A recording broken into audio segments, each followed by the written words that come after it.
All right. Well, thanks everyone for joining us for this webinar today. I'm excited to share with you how to get guest spots on podcasts. Joining me today is my co-host Belle, who has had some really amazing success with getting podcast guest spots. I thought I was doing pretty good, and then I saw what she was doing, and I'm like, oh, I need to get you on a podcast because this is just crushing it.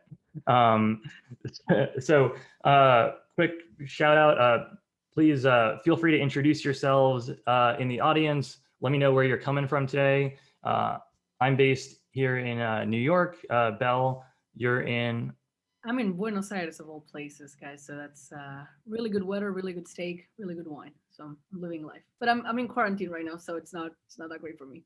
I just get my steak delivered, basically. Oh, okay. That's good. All right. Cool. Oh, nice. We All get right. someone from Uruguay. Ah, our next door neighbors. Love people from Uruguay. It's like Uruguay is Argentina done well with nicer people, basically. That's what. And I imagine that's the same way Australians feel about New Zealanders. They're just better. Just learn something new. Okay. Definitely, Uruguayans are the best people. Uruguayans are the So best nice, people. best people. Okay. Good to know. All right. Well, thanks everyone for joining. Marco, thanks for joining us from Ukraine. Awesome. Well, so quick housekeeping. If you have any questions at all, please feel free to ask them in the chat. And today we are talking about getting guest spots on podcasts. If you don't see my screen for any reason, let us know, but you should see it now. Quick intro about who we are, who are talking to you today, all about getting guest spots on podcasts. My name is Andy Cabasso. I am a co-founder at Postaga. Before starting Postaga, I ran and then eventually sold a successful digital marketing agency. I'm also a licensed attorney here in New York, even though I'm not practicing and haven't practiced in many years. But that's just a fun fact about me. And also, 2 weeks ago, I officiated a friend's wedding, and that was a great time. um, That's fantastic. yeah, How did that go? The wedding. it went well. So it was my fourth wedding that I performed. So I feel like I've got a good rhythm for it now. Are you like an entertainer type of officiator, or is it that?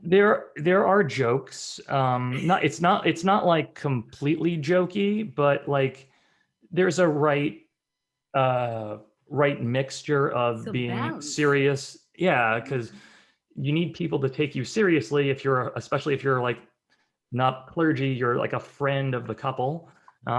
So yeah, finding the right balance is important. Fantastic. That's phenomenal.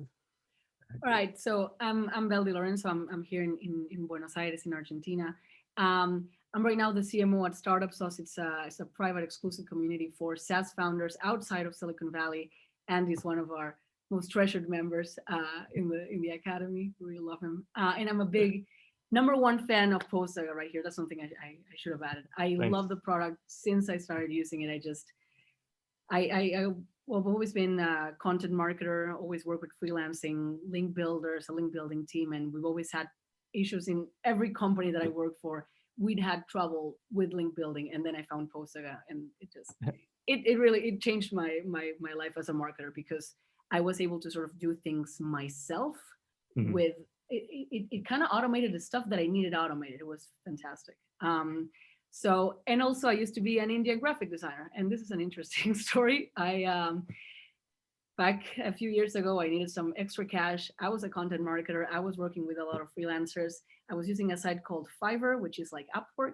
So I said, look, I need some more cash. Why don't I just hire myself? So I created a fake Indian profile, looked for the most common name in India, most common last name in India. And by day, I was content marketer Bell. And by night, I was Milana Chakra from India, graphic designer. And so I had to leave a paper trail of me talking to Milana and saying, hey, I don't really like this part of the design. Could you change this? Like, yeah, of course, Belle, I'll change this. And yeah, it was just a lot of conversations with myself, just like in high school. So yeah, it was great. Fun. Very cool. Um, So today, here's what we're going to talk about. So first thing we're going to talk about, like why we're talking about podcast outreach today. We'll talk about prospecting and what to do in terms of like trying to find the best fit podcast to reach out to. We'll talk about the pitch because I think that's what really separates everything. Just like any cold outreach, it's really all about the pitch. We're going to talk about what to expect and what are typical results and not so typical results to give you some ideas, maybe some benchmarks to see what you can be doing better and improving on. I don't expect you to have Bell's reply rate. I don't, but I'm happy to share about that. Some mistakes that people make. And once you've secured a guest spot, how to have a good appearance. And then at the end, we'll do a Q&A. So let's talk about why podcast. So we have a few kind of overarching main reasons of why to do podcast outreach. Kind of the main reason that I first was looking into podcast guest appearances is because every time you appear on a podcast, on their website in the show notes, they will link to your website. And so that ends up being a link back to your site. And that's usually a good quality backlink. That's a nice straightforward win. And if you've ever done like other types of outreach, like skyscraper technique or anything else, like there can be negotiations, people could be asking for money. It could be tough to get like good responses, but I've found getting it's compared to other areas, it's a much better response rate and it's easier to build links that way. Um, Another thing is, reaching a new relevant audience. And this is something that I was thinking about. I've been asked before, like, what should, like, if I'm doing digital marketing, should I reach out to other digital marketing podcasts?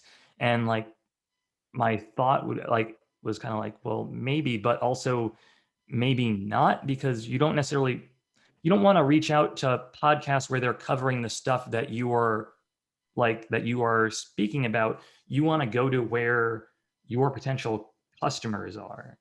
Exactly. So podcast with a similar audience, but a different topic, a different offer. Right. Especially because depending on what your target niche is, the podcast host, you hopefully want to find a podcast host that doesn't have the expertise in your area, and so you can offer something for their audience. If you're a digital marketer and you pitch to digital marketing podcasts, then you better have some good case study and something that separates you from every other digital marketer. But if you do digital marketing for lawyers or for healthcare, you can reach out to lawyer podcasts or healthcare podcasts, and you could connect with people who will hopefully want to hire your company and use your services, as opposed to just you being on a podcast that where the audience are people who are possibly competitors of yours. So that's a tip for that. High success rate. Belle, do you want to talk about this? Yeah, I mean the cool thing about podcasts is what you said, Andy. It's much easier to get a positive response from them because you're offering them free content, right? Basically, they get some really good content for their podcast, for their audience. So they're very likely to say yes if you build a proper pitch, which we'll talk about later. So it's much easier than asking for a link without much to offer in return. You obviously always want to offer something in return, but this providing your expertise, and obviously if you pitch yourself correctly, has really good. It's been really my most successful campaign, the podcast campaign. So it's great. Yeah, for sure. Same. Yeah, as far as any of the campaigns go, Yeah. like the reply rate that I've gotten from podcasts and like the links landed and all of that, it's been better for podcast than anything else. Podcasters are always looking for content, for interesting people to get in the show. So yeah. Also, so don't tell anyone. This is just between us webinar attendees for now, at least. I find that like with podcasts, one like reason that I think it's so successful is because it's not as competitive. Like in part because I think there are some barriers to entry. Like if you want to go on a podcast, typically the podcaster wants you to have a good microphone. They want you to have something unique, a story to tell, something that you could speak eloquently about. Often they want to see that you have done an appearance before, that at least for the more established podcasts. So if you're working on behalf of some company, you need to have someone from the team available to be on that podcast. And so if you're like a freelance marketer, um, uh, like you can easily do different kinds of link building techniques, but podcasts in particular, that company, a representative from the company needs to be available to be on the podcast. So it's a little bit more work, but but ultimately, like we were saying, it's a very high success rate. And This one's really building good. credibility. Yeah, you want to talk about that? Yeah, building credibility and authority. That was a big thing for us. We kind of wanted the CEO of this company that I'll refer to a lot, it's a translations company. We wanted to build his image, particularly in the language space. So basically, the more the more podcasts you're into, obviously, the more search results will also be in subsequently because they'll place the link for you in their show notes. Usually, they have, as we said, you'll have the show notes, but you'll also have usually each podcast page has a page per episode as well. So the more you can have your name out there, the better. And it's usually a double effect because some podcasts, depending on how big they are, they have the main page with all the episodes where you're named, and then the specific page of the episode where you're named as well. So you have two. You may build actually 2 or 3 links with one podcast appearance, but most importantly, you will build authority and credibility. In this case, it was particularly important for us because this guy had the same name or a very similar name to a serial killer or something. So every time someone looked his name up, the serial killer would appear. So we needed to sort of build credibility and sort of change that Google results. And actually, we've been trying to do that for years. And then when we started with the podcast campaign, we got so many links and appearances that changed completely. So that was. I'm sorry. What? Yes, I may be overreacting on the degree of the delinquent. if you search for the CEO's name, yeah, does the Google knowledge graph show up with a picture of the? So yeah, the Wikipedia page of the guy you would get. Yeah, it was not great. So we needed to build a campaign. Yeah. Well, that's something. Right now I'm feeling pretty blessed that my name is uncommon and it's all me when you search for my name. Okay, good to know. Wow. Yeah. All right. And maybe some advice for any would-be parents in the audience: give your kid a unique name and Please. Google it beforehand. But that's something for us to. Wow. All right, let's keep going. Building a relationship with a potential partner. You've had a lot of success with this. That happened to us with this campaign as well. We got a really good. So because of the nature, I didn't know how competitive this was going to be. I didn't know if podcast was going to be super competitive. So obviously, I didn't want to go after other translations podcasts. So I thought, okay, what can we go after? And so one of them had so I started going to language podcasts. So people that wanted to learn languages, people that were teaching languages. There's a lot of podcasts for polyglots out there. And one of them was actually an international student exchange program podcast. And so when he appeared on that podcast, I sort of kept talking to the person that sort of referred me for the podcast. And we kept talking and back and forth emails. We then realized that we could potentially build a really good partnership because we could provide because every student kind of needs all of their academic scores translated in order to move abroad, and a bunch of legal papers translated. So we said, hey, we can give you a special prize for your people, and we ended up building a successful partnership out of that podcast. But that's the cool thing about something that I've only really found with Postaga and when it comes to Yeah. link building. When you're reaching out to so many people, this kind of stuff happens. It's not really so much about building links for me. It's about building a relationship, because it can Mhm. links will happen.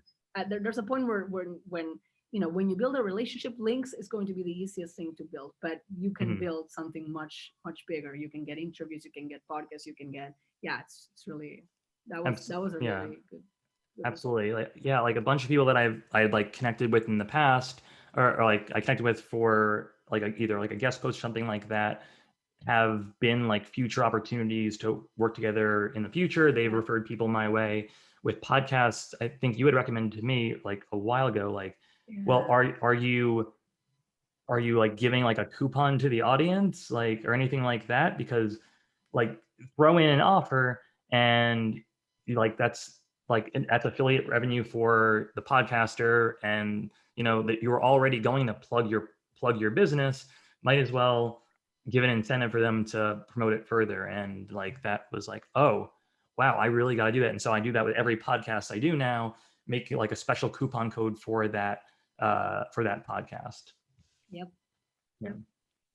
um, so And that's something that's that's just for me to brag. That's why I threw it out. please go ahead and brag. Well, that was one of our campaigns. But I think that was my first podcast campaign with Postaga. But it's really, I'm just bragging about Postaga, so it's not really about, it's not so much my success. Um, this was a campaign. I tagged it entrepreneurship, so you'll see Mhm. podcast campaign tag entrepreneurship, because I was reaching out to entrepreneurship business, Mhm. first time business owners podcasts, because he was a business owner. So we got a really high success rate there. Yeah. And I'll show you the templates later. So it was, Yeah. I think there was one specific thing that worked, and I'll tell you later why. Yeah. So Like, so, yeah. So what Bell was saying, like we were talking about earlier, that high success rate, like I was seeing like a 20% response and success rate. And I was thinking, oh, wow, this is really, really good. And then Bell's like, hey, I got a 34% response rate. Just tried this out. And I'm like, well, what are you doing that I'm not doing? And Belle will share her email template, and I'll share mine with you, and we'll yeah, see why hers is like, why mine isn't bad, but hers is more creative than mine. thank you. Um, so now let's talk about prospecting. So for finding podcasts and reaching out to them, generally, I'm going to recommend using Postaga. Um, but it's in terms of like finding podcasts, it's easy to do. You launch a podcast campaign, enter in a search keyword, and Postaga will automatically find Oh, relevant that's podcasts for you and find the right contact people so you can pitch them. But there are some things that are also good to know for doing your podcast prospecting. Um, a few main things. One is making sure that the podcasts are still active. There is a graveyard filled with podcasts that have a handful of episodes. I think some podcaster told me once, and I have no idea if it's true, but it sounds good. It's like the average podcast has 4 episodes or something like that. Um, and I'm yeah. like, huh, I have no idea if that's actually true, but that sounds interesting and that sounds good. So I'm going to keep telling people that until I'm proven otherwise. Um, but when you're reaching out to podcasts, you want to make sure that the podcasts that you're reaching out to have recently published an episode and are still actively publishing. One thing that's built into Postaga is making sure that an episode has been published of the podcast in the last, I believe it's 3 months. And if not, we let you know. Like separately, these are quote Yeah, unquote inactive podcasts, because uh, in in my earliest days of doing podcast outreach, I targeted a wide net, and we didn't have that feature yet. And I would get some replies that were like, "I haven't created a new episode of this podcast since 2018." And it's like, all right, well, that was a waste of everyone's time. Sorry. yeah, So yeah. that's That's it. really cool. It's a really cool feature. And also generally more than a few episodes. um in general, like I have found that the more established the podcast is, the more smoothly things are going to run. If they like, if they have 50 episodes or 40 episodes, chances are they've got a rhythm for things. They have a good guest questionnaire. They'll get you invited and set up properly, and hopefully they have a decent audience. But if it's like less than 10 episodes, chances are they're still figuring out the format, and things like that. On the other hand, I have found with bigger podcasts that Mm, sometimes because they're so busy and they have so many guests, they will push you around sometimes. Okay, no, next month, mhm, all right, we can do it. Maybe that week. Oh, can you do it actually on the week before? Okay, all right. With smaller ones, mm. we've had people that were like, no, yeah, let's do it this date, this time, and that has run Oh, really smoothly. So for yeah, sure. Like my biggest quantity of podcasts are coming from this have come from the smaller podcasts, the newer ones, because they're really looking for guests and and yeah, very open and accepting. The more established podcasts, especially if it's like a bigger name podcast, um, they may have their own people, or like their own producer who finds people, or yeah. the guests are already known to the host. So it can be harder to get in on those.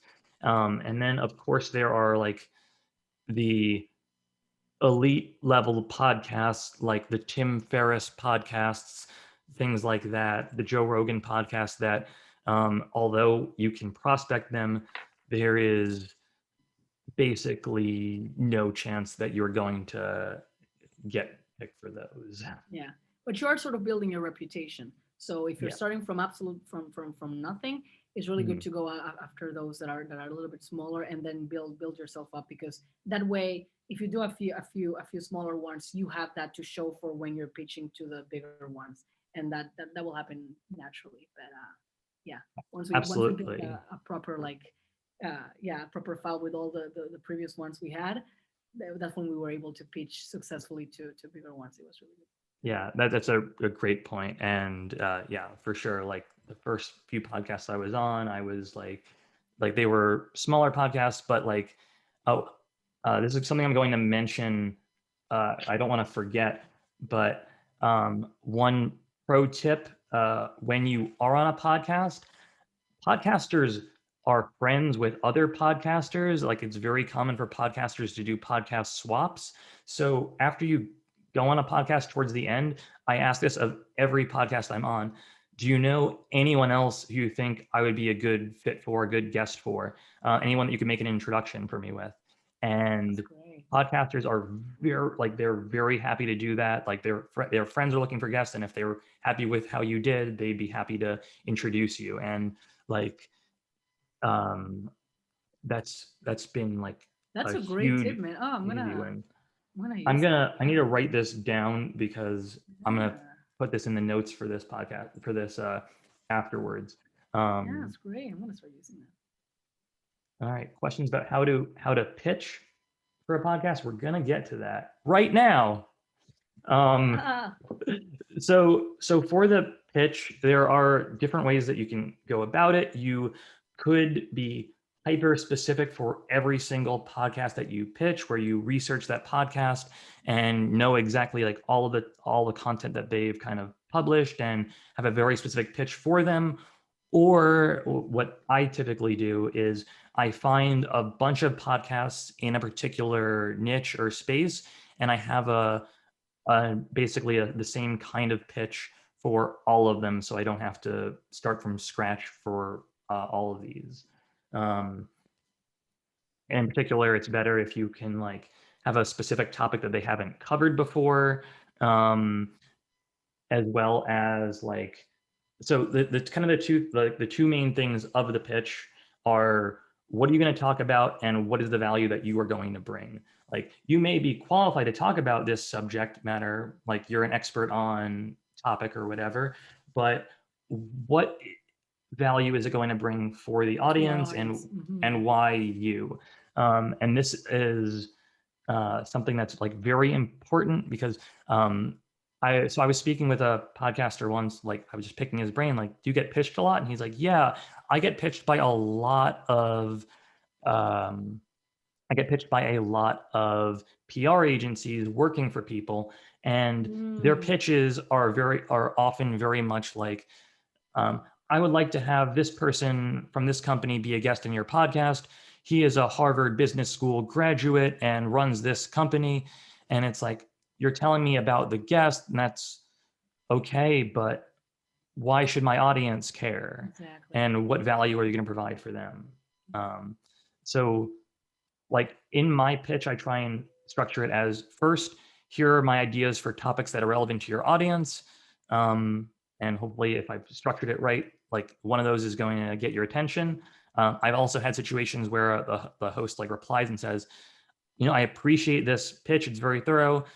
I don't love those topics. Do you have any other ideas in mind? Yeah. And that's a really great response to get too, because they didn't just dismiss you outright. But then after that, I try and like show like, here is why I'm qualified to speak on this, and also having kind of like something that's good for any kind of outreach pitch you're doing is having an offer or sweetener. Being offering to share the podcast episode with your audience of social followers or your email list and things like that. So it's really interesting what you say. It's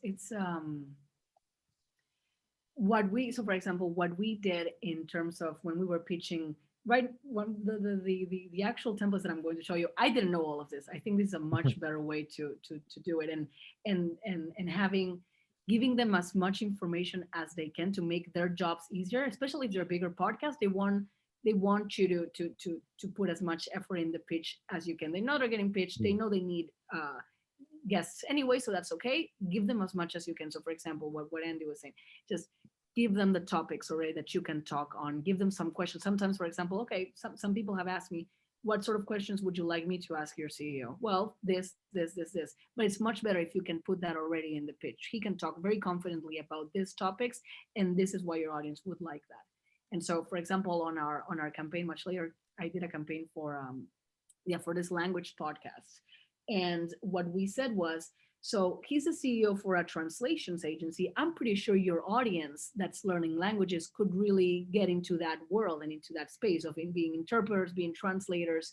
So that's the cool thing about not reaching out to your competitors, is that you, because you're reaching out to people with a similar audience but with a different offering, you can offer them something unique as a guest in their podcast. Um, One other thing to mention is like, is there something new that you have to offer, like a new perspective that you can bring specifically for that audience? Like we were talking about earlier, like you could be an expert on digital marketing for an industry or something like that, and have something unique to share for that market that the hasn't been on the podcast before, or a completely radical different approach. Um, Mhm. I have a few go-to topic pitches that I pitch most of the podcasts that I reach out to, because I'm like, I know this topic cold. I can speak like, if I just look at my calendar, I'm like, oh no, I have a podcast appearance in 10 minutes. I can comfortably jump on that podcast and speak about the topic. Um, but also like, I have a frame for what I want to talk about that is unique to me. That I think I can speak about this topic in a way that other guests can't. And so that's going to hopefully make me stand out. Like if I'm reaching out to digital marketing podcasts, let's say, they probably get a lot of pitches about SEO. Well, great. But what is it that you have unique to offer? Yeah. What's your unique take? And when you're going after more generic keywords when it comes to podcasts, for example, entrepreneurship, that's a big one. Okay, so this podcast usually will have a lot of entrepreneurs in their show, right? That's when you want to pitch your story. So for example, I have a very unique story that happened to me about this and this and this Mm, and this, and that's something your listeners will really mm, like. So maybe it's not a topic per se in what they can learn, but an interesting story, depending on the type of podcast you're reaching out to. But for example, for entrepreneurs, something that really worked was, hey, he has this really interesting story that about this and this and this, and I think your listeners would love it. That's also a way that you can stand out as a guest. So next up, also important with the pitch is you may have this great initial email that lays out everything from, hey, here is why I would be a good guest in this podcast. Please, what do you think? And that's it. And if they don't get back to you, then what happens? Um, you must have a follow up, and my follow up is usually just it's like one line. It's, hey, just want to follow up and see what you thought, just to like ping them and remind them. I don't need to regurgitate everything that was in my first email, because they have it, it's in our thread conversation, but I'm just trying to remind them to get back to me on this. And that, I mean, that follow up is important. It'll often get you that reply and they'll apologize. Oh, sorry, I didn't see this. Yeah. Let's talk. But having at least one reply, maybe two, um, uh, increases your overall reply and success rate for your campaign. Yeah, I've actually started added a third step to my sequence for podcasting to follow up with them one more time because yeah, I found that a lot of people answered on the second email. So here is, we're gonna now share some of our templates. First, I'll share with you mine, which is decent. I mean, I think it's good. Bell's is better, but I'll kind of want to break down why it works. So like first, like my subject line, podcast guest question mark, it kind of suggests to them what this is all about. Also, it adds a little bit of mystery to it because I don't have the entire pitch or anything like that in the subject line, like podcast guests to talk about X topic or something like that. It generates curiosity and it makes them more likely to open the email. First line, hey, person's name. It's important, if you can find it, to use the contact person's first name, so that you can demonstrate that you know what their podcast is and what they're about. So like this first line is something that I tinkered with for a while. I've seen pitches where the first line is like, uh, where it's like, I love your podcast, and actually Bell is something Mine to says that that. effect. Hey, mine says something like that. Wait, keep going, keep going. Yours says something like that, but yours works. I've seen pitches where it's like, hey, I love your podcast. Are you open to a guest slot? And I've spoken with some podcasters about this, and they're like, yeah, like that's a very common like first line. And so like I'm like, all right, I've seen this pitch before. I know that you haven't like listened to an episode, especially because you haven't demonstrated that you know anything about it. So I'm going to be skeptical right off the bat. So my approach is, your podcast was recommended to me. So I admit that I haven't listened to it yet, but I am going to check it out. And so that, I feel like that starts me from a position of a little more authenticity here, and it's a more kind of unique. But I also mentioned the podcast by name in this line, so they know that I know what their podcast is. It's also, so that's important for the personalization. Then I ask, are you open for a guest slot in the next month or so? Trying to keep it low stakes here, like in the next month or so. So doesn't have to be this week, doesn't have to be tomorrow. Are you scheduling out? And most of the podcasts that I've gotten on, typically like it's usually like 2 to 3 weeks out that I end up being on the podcast. Some of them end up being months later, and it's fine, but just kind of like being upfront about what I'm looking for. And so then next up, here are some topic ideas that I have. And you can see like these topic ideas are all very specific and are going to show something that's specific and relevant for their audience. That is something that I have a unique perspective on and can speak to, that maybe no one else could, or few people could specifically. And so I have a unique take and angle on something, and hopefully that'll help me stand out. because I don't, it's not going to do me any favors to have a generic pitch to say, I'd love to do an episode about SEO or marketing or growth Mhm. hacking. I'm specifically talking about like having a successful product hunt launch and going #1, which is very specific and actionable, and people tend to like that in podcasts. Next up, so first I have the pitch of the podcast topics, then I have the pitch of me, and basically I try and make my bullet points speak to my topic points above. So in me showing why I would be a good guest, I basically want to illustrate that I can back up these topics and provide something interesting content wise.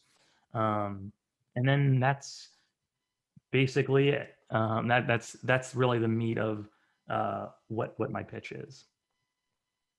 That's great. Wow, I feel bad about showing mine. I mean, No, you got really good you results, you but get a better like what matters is the response rate, and yours is better. So yeah, do all you want right, to share yours now? I'll share my screen. Uh, yeah. So this is the one that this might be beginner's luck. That's just what I want to say. My absolutely beginner's luck. You are being So modest. so the first one, same subject line, podcast guest, question mark. Uh, hey there, or hey, contact name, love your podcast, or the name of the podcast. I think I listened to episode 2 3 times already. The reason I say episode 2 is because every podcast has at least two. So I said I didn't want to say one, I want to say two. I think my CEO, name of the CEO, would be a great guest for you. He built translations company from the ground up to a 7-figure business, and he started going door to door himself, asking if people needed any translation services. If you have any guest slots open in April, let me know if you're interested, and happy to answer any questions you may have, and looking forward to meeting you. I think the reason why this works, I think it works more. The reason why I think it works is because of this right here, the love your podcast. That doesn't sound like a bot sending you a message. That sounds very human, very excited girl. Hey, I really love this podcast. I think we could be, we could be best friends and get on a podcast together. I think I that's what like sort of. part of it is like in your pitch you want to sound human, right? Yeah. And so many bad pitches are kind of void of emotion and not personal. Like when you showed me this, I was like, wait, what? I I I like I'm curious. Has anyone called you out on this and said like, "Oh, you liked episode number 2? What about episode number 2?" A few did. I think 2 or 3 people did that, and I was like, I love this part. Like I really fast listened to that on Spotify, and I said, I really love this one. Oh, great. Okay, let's come on board. They really responded to this. I think it's because they're not used to seeing this type of excitement about a podcast. So it sounds, that's the thing. I think it sounds human. I think that's, if you can tweak the typical, you know.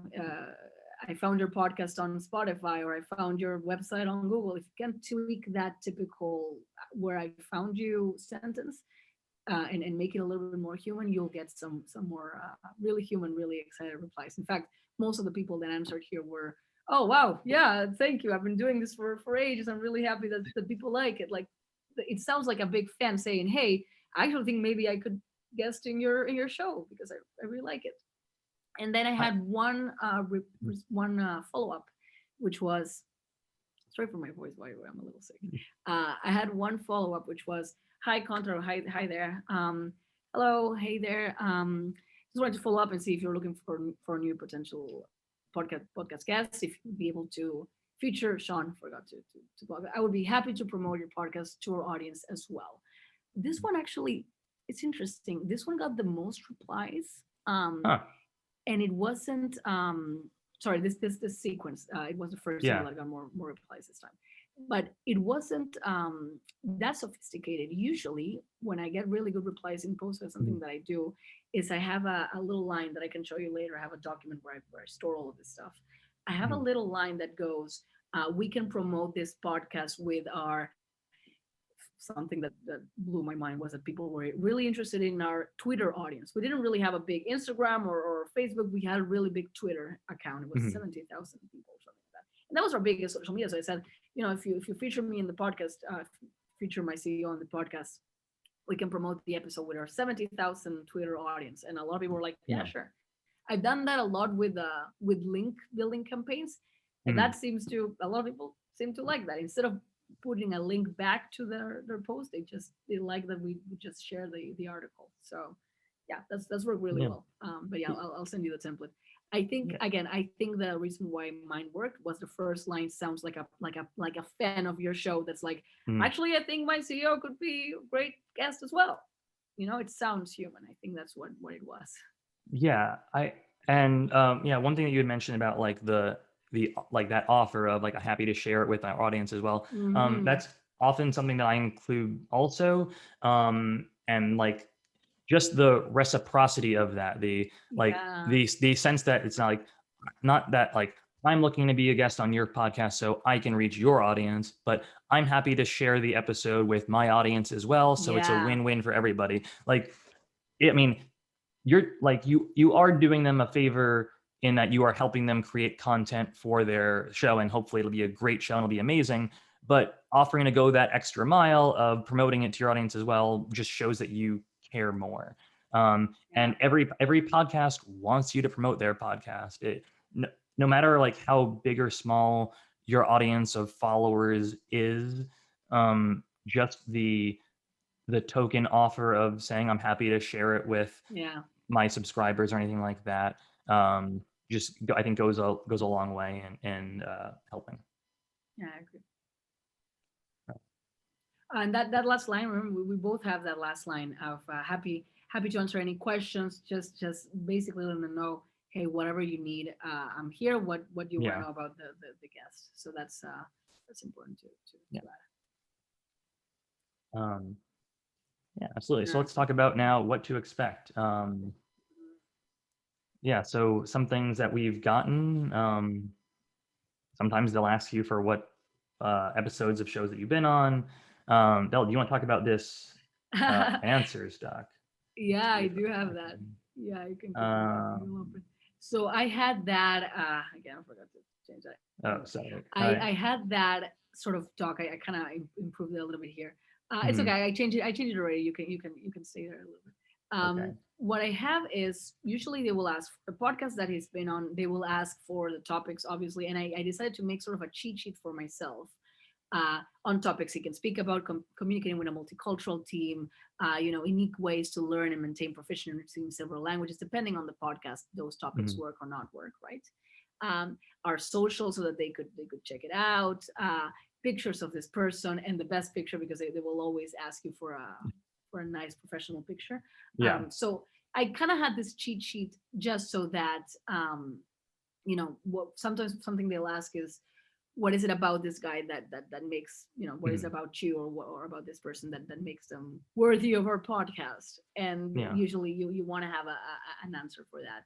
And you also said something that about a 2 sentence bio. They do ask for that as well. I have like a Mhm. long version and a short version, but it's really important to have like sort of this document as a cheat sheet of the stuff that they'll probably ask for your other social accounts Mhm. and how big they are. So just make sure you have Yeah. those numbers there. Make sure you have all the episodes with the links where that person or you have been featured on.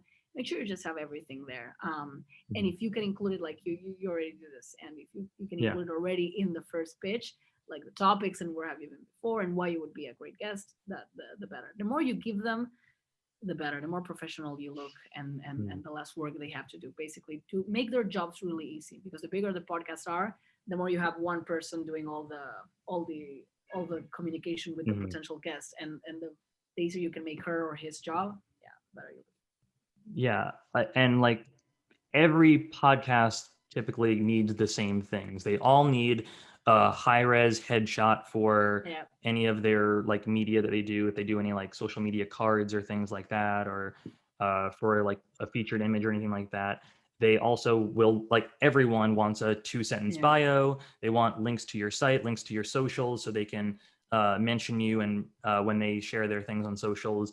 And so, like, I think the cheat sheet is great. I don't have a cheat sheet. I do have I do have like a go-to bio. I do have all my relevant docs and stuff saved, like that I can easily access. But um, I'm taking something from this. I'm going to make my own quick cheat sheet. It'll save me Yeah, I time. usually had But that open when I was replying to people on um, podcasts. Yeah. yeah, so that's really good to have.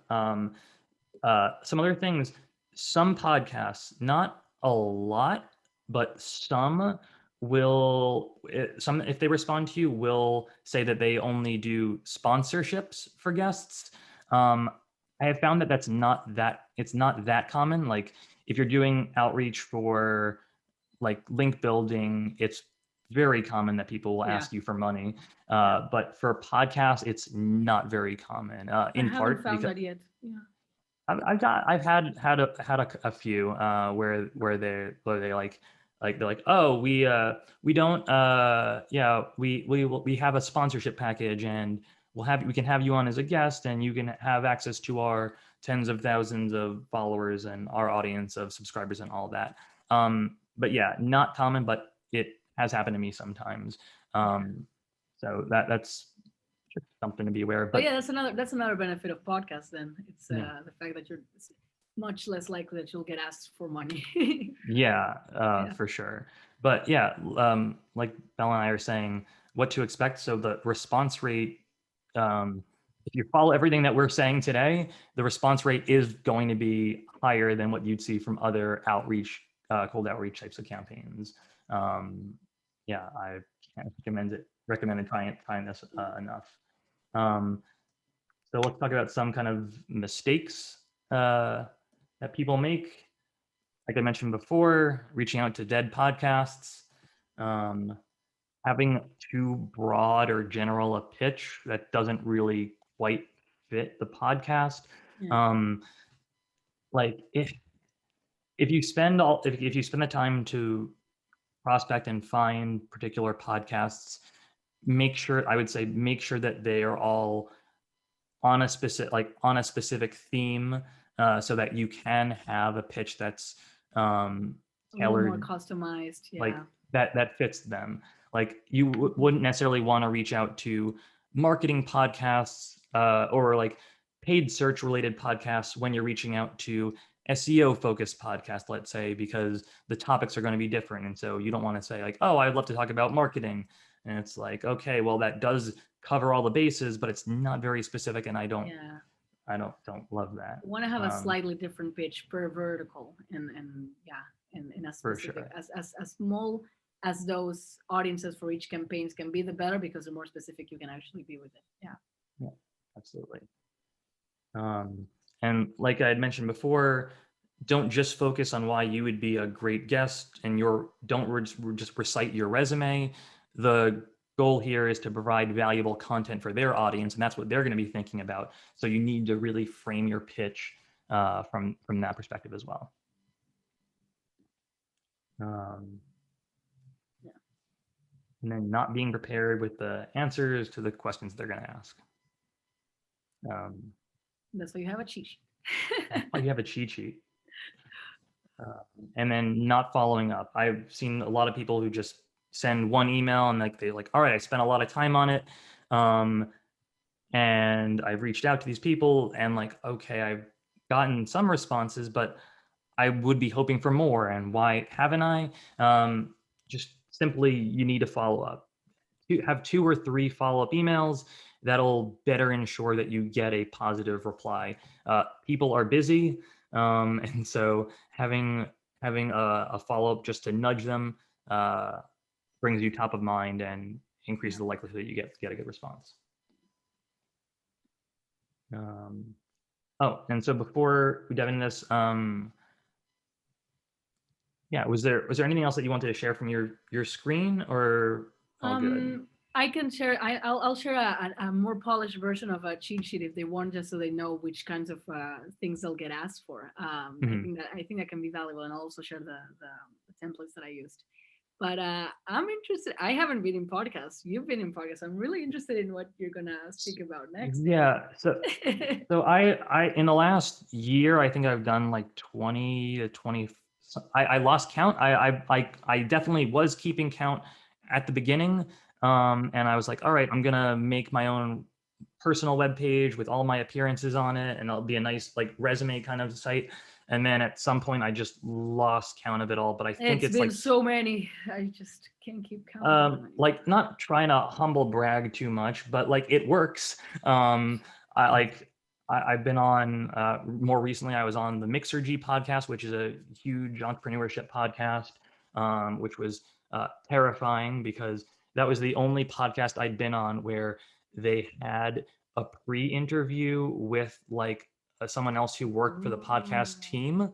wow. This is not common. Out of the 20, yeah, out of the 20, let's say 24 podcasts I was on, um, maybe three of them in total had, I guess maybe three or four of them in total had me speak with the host beforehand on like a Zoom call just to talk about to plan what we discuss and things like that.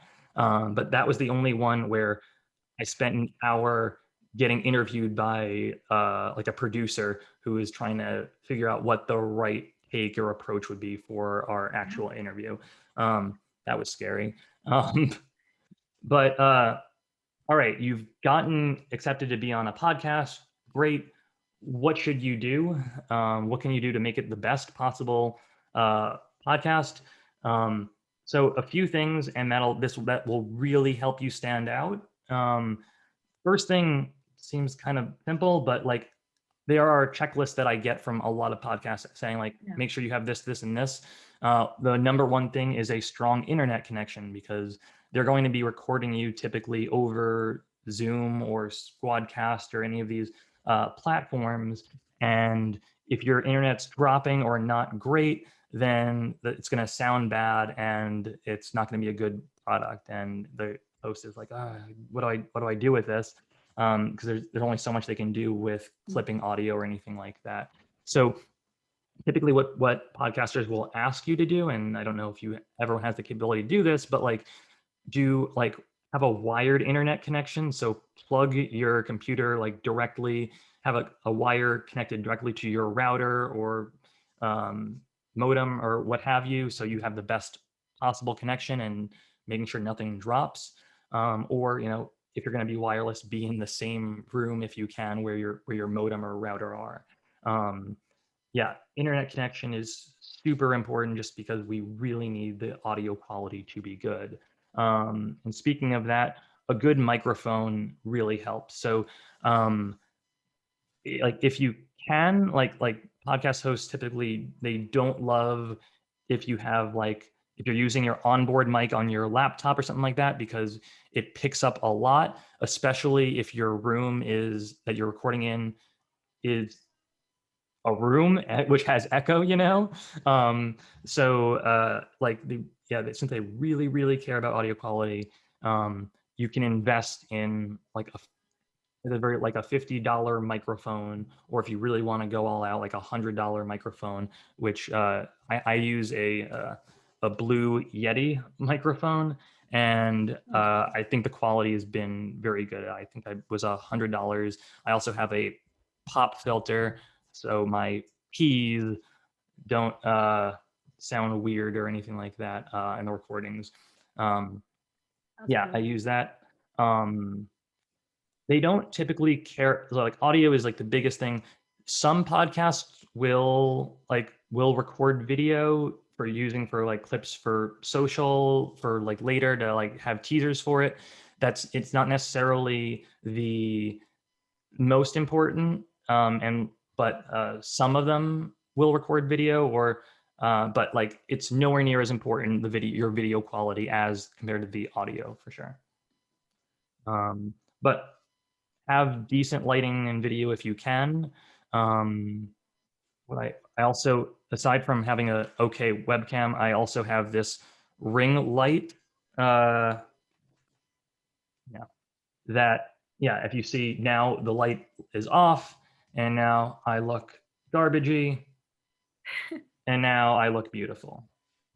So I think the lighting helps a little bit. And that helps too Um, if you want to join us on our next webinar about the cat influencer. That Oh yeah, definitely will for come. our next week's webinar on making your cat an influencer on YouTube, it's very important that your lighting is good. Bring your own ring light. Yeah. Another thing, typically what I do before appearances, I will I'll restart my computer, put my phone in airplane mode, close every other app on my computer, make sure that I'm not going to get any notifications, close Slack, close Skype, uh, close any app on my computer that could ping me for any reason, because I don't want to get a note, like a text notification or anything like that in the middle of the recording. Um, and I'm prepared. So for like the first podcasts that I was doing on a given topic, I would prepare bullet points of like the things that I wanted to make sure that I covered during the appearance, to make sure that we had a good flow, to make sure that it would be to make sure that like I could deliver the value that I wanted to deliver and make sure that I didn't miss anything. So so that would be important as well. Also, I would try to show up to the podcast a few minutes early. Um, the podcasters generally appreciated that, me not being late and me valuing and honoring their time as well. And then after the podcast is released, after they launch it, they'll typically tag you in social posts and email you to let you know that it's live. I'll then go and schedule my own social posts or emails to let people know I was on this podcast, just to show, just to really deliver on what I said I would do, which would be promoting it to my audience as well. And that, yeah, will help you build a relationship with this podcast. And so hopefully for the future, there could be other collaboration opportunities. And by you showing that you're going that extra mile for them, because not every guest is going to spend the time to take a few minutes to tweet or post or share or anything like that, that'll help you stand out as well. So now let's just talk about next steps. If you haven't yet, recommend joining our Facebook group all about outreach and SEO and digital marketing, called Grow Together SEO. If you haven't yet, check out Postaga, which can help you with all of your podcast outreach campaigns at postaga.com.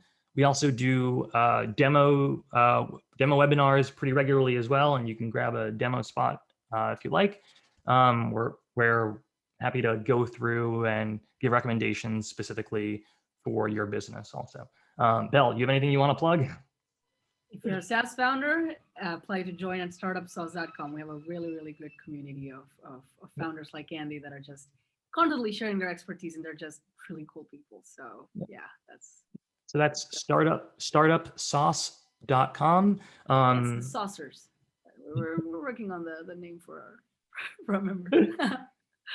Nice. Yeah, and I would absolutely, if you are a startup founder, I would definitely recommend checking out the group. It's been really great. I've been getting a lot of good advice and tips for running and growing a business, so I can't recommend that highly enough. Next, before we wrap up here, let's do some Q&A. A question from Justin for that I think that's the last one we have time for. I want to be mindful of everyone's time.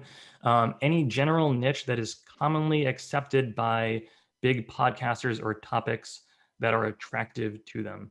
So, I mean, big podcasters in particular are going to be more challenging, in that the way that you're probably going to get through to them is through people they know. So that's all about relationships. So like if you if you want to appear on like a very big popular marketing podcast, if you're on first on a marketing podcast with like a smaller audience and they happen to know that other podcaster, like if they've been a guest on that podcast or vice versa, you might be able to ask that host, hey, can you introduce me to this person? That would probably be the best way to get that to happen. So yes, I agree. The bigger they get, the more it is about connections. Yeah, and when you're pitching them, like is like I guess the question, like any general niche that's attractive to big podcasters. So when you're pitching a big podcast, like in particular, I would spend a lot more time coming up with some personalized approach for it. You want to really demonstrate that you know their audience, because it's going to be like a high value opportunity for you. So see what episodes they've done before, maybe where there's a gap that you haven't some expertise in that you think that would be good for their audience in particular. But like, yeah, if you're trying to reach out to like a huge podcast, like I said before, like, I don't know, Joe Rogan or Tim Ferriss or anyone like that, they have bookers that are on staff, producers on staff. And the best way that you're gonna be able to reach out and connect with them and get any credibility is through relationships, through people who know them. So what you may want to do is like look at their guests, see who they've had, and if any of them are podcasters, pitch them, be on their podcast, and ask for an introduction if you can. So like work your way up there. And I I have like as I mentioned before, any podcast that I'm on, I try and suggest to them, hey, like this was great. Is there any other podcasters that you recommend that I get in touch with?